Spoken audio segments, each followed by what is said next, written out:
Hey there, art lovers! Welcome back to Art Unveiled. I am your host, Brian Jewell, and today we're diving into three major art movements: ROCOCO, NEOCLASSICAL, and ROMANTICISm.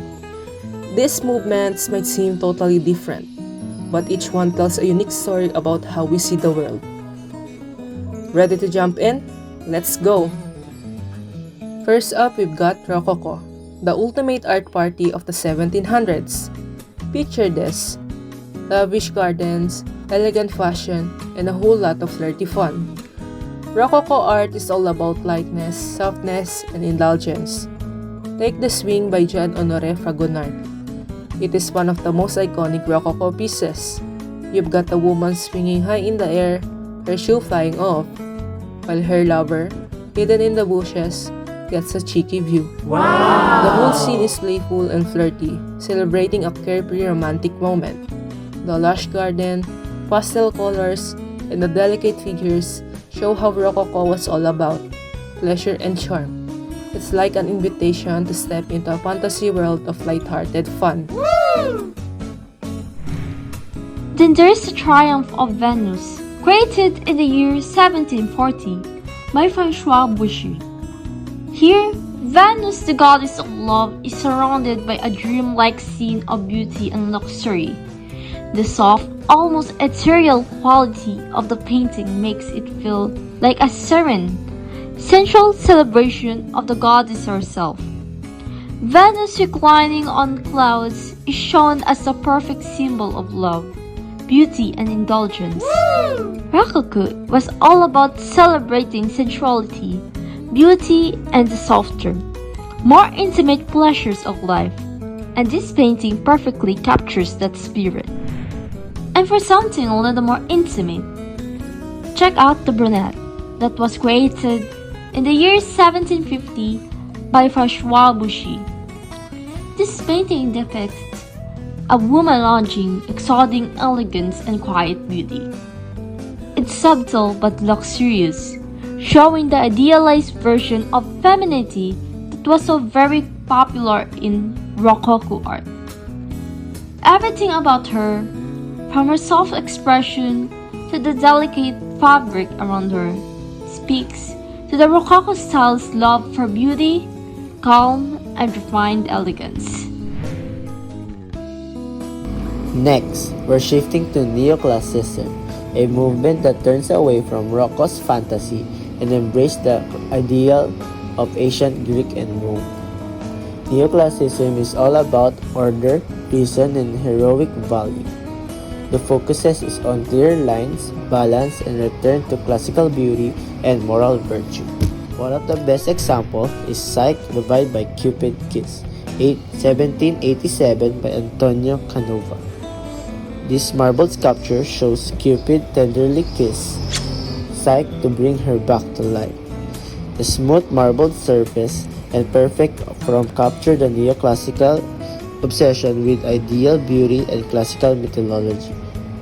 The scene symbolizes love's power to overcome death, but it's also about the pursuit of beauty, perfection, and grace. It's calm scenery and perfectly balanced, just like neoclassical art should be. Then we have The Death of Socrates, 1787 by Joaquin Louis David. In the intense painting, we see the philosopher Socrates about to drink the poison that will end his life. But rather than show fear or resistance, Socrates remains calm and composed, surrounded by his disciples. The painting is all about nobility of sticking to your principles even in the face of death. Wow! It's a heroic moment portraying the neoclassical value or moral strength and sacrifice for one's belief. It's a powerful reminder that virtue and reason should be guide for our actions no matter what's the cost. And to dive into a more personal reflection, Self-Portrait of the Artist Hesitating Between the Arts of Music and Painting by Angelica Kaufman shows the artist in the midst of a dilemma, torn between choosing music or painting as her career. Wow! The calm, thoughtful composition of the painting speaks to neoclassical values of rational decision making, balance, and careful thought. It's a quiet moment of reflection showing that neoclassical art wasn't just about grand narratives, but also about the inner struggle of the artist. Now, let's look at the Grand Odalisque by Jean-Auguste Dominique Ingres. This painting, while slightly later than the classic neoclassical period, still shows its roots in the clean lines and idealized beauty of classical forms. The figure of the odalisque reclining in a sensual yet serene pose embodies the neoclassical fascination with the human form, proportion, and perfect balance. Ingres masterfully blends realism with a touch of romantic exoticism, creating a powerful symbol of the feminine ideal. Though this piece borders on romanticism, it still carries the neoclassical emphasis on beauty and grace. Alright, buckle up because now we're diving into Romanticism, a movement that flips everything on its head. This is where art gets emotional, wild, and intense. Romanticism is all about passion, the sublime, and the power of nature. It's about feeling, not thinking. One of the biggest pieces of Romanticism is Liberty Leading the People, 1830 by Eugene Delacroix. This painting shows Liberty as a strong, heroic woman leading a group of revolutionaries into battle. It's during the July Revolution in France, and Liberty herself is the central figure holding the flag and leading the charge. What makes it so incredible is how Liberty isn't just a person. She represents freedom itself. The energy in this painting is electric, and it's not just a depiction of a battle, but a visual embodiment of revolution, hope, and a call for justice. It's raw emotions captured on canvas, which is what Romanticism is all about. Fighting for what you believe in. Liberty Leading the People is a perfect example of how Romanticism focused on the intensity of human emotion, especially during times of revolution and conflict. Delacroix captured the spirit of freedom and the struggle for equality in a way that makes you feel it. Liberty, with her fierce stance and triumphant expression, rallies the people around her. Her very presence is a symbol of courage and a defiance against oppression. But Romanticism didn't always focus on the battlefield. Sometimes it was about the awe and power of nature. Take Wanderer Above the Sea of Fog, 1818, by Caspar David Friedrich. In this painting, we see a lone figure standing on a mountain peak, gazing over a vast, misty landscape.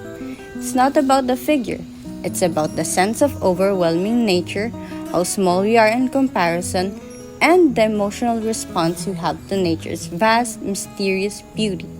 Romanticism loved to explore the feeling of the sublime, where nature's power leaves us awestruck and speechless.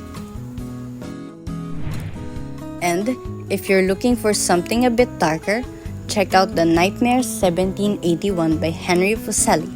It shows a woman in deep sleep with a demon sitting on her chest and a ghostly horse hovering nearby.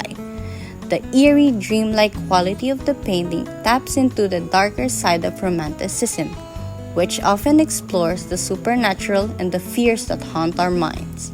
It's unsettling, intense, and shows that the Romantic era wasn't afraid to delve into the darker emotional side of humanity. Finally, we got The 3rd of May by Francisco Goya. This painting shows Spanish civilians being executed by French soldiers, and it's absolutely raw. The fear, helplessness, and violence are captured in every stroke. Goya uses this image to make a powerful statement about the horrors of war, emphasizing the human cost of conflict.